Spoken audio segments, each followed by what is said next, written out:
Kadako naman tayo sa time to give back to God. Amen? Excited po ba tayo? Amen. Gusto ko lang po share sa inyo isang verse po na matatagpuan po dito po sa Proverbs chapter 3, verse 9 po. Yung kinuha ko po to na translation is the Message Bible po. And it says, honor God with everything you own. Give Him the first and the best. Amen? At another translation po, Good News Translation, ito po ang sinasabi.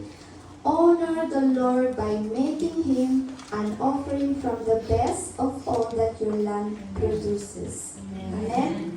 So, nakikita po natin dito na verse na na-encourage po tayo na i-prioritize natin ang Panginoon in all of aspects po ng ating buhay. Amen? Especially po when it comes to finances and blessings. Amen?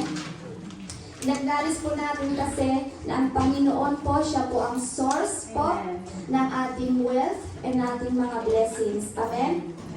Na lahat na meron tayo po ay galing po sa Kanya. Amen? Sino po naniniwala po? Amen. So, meron pong mga iba-ibang uri po ng blessings po. Hindi lang po kapag blessings, yung first na makikita po natin is yung financial, no? Hindi po yun.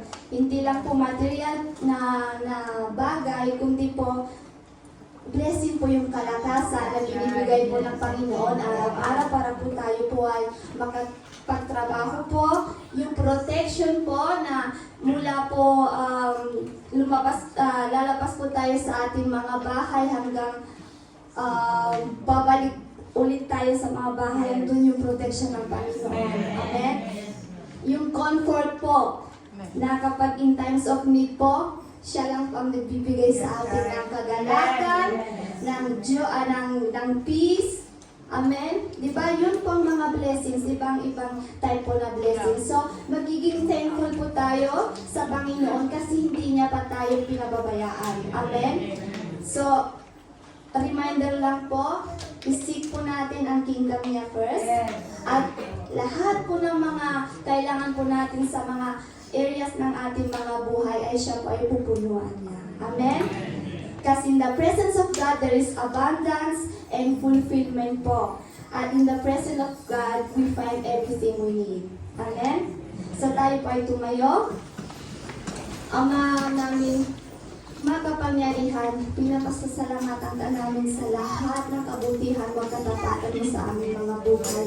Sa umaga nito, Lord, inaalay po namin ang mga offerings, Father God, mga tithes, ang mga mission offerings po, para sa ikalalawa po na inyong kaharian. Gamitin niyo po, Lord, para mas lalo po namin ma-reach po, Lord, ang mga mahal po namin sa mga buhay na hindi pa nararanasan ng inyong kabutihan, Panginoon, at magkaroon po sila ng salvation. Ang lahat ng mga friends po namin, mga ka-workmates namin po, Lord, para kayo lang po ang may tataas, Father God, sa kanilang buhay.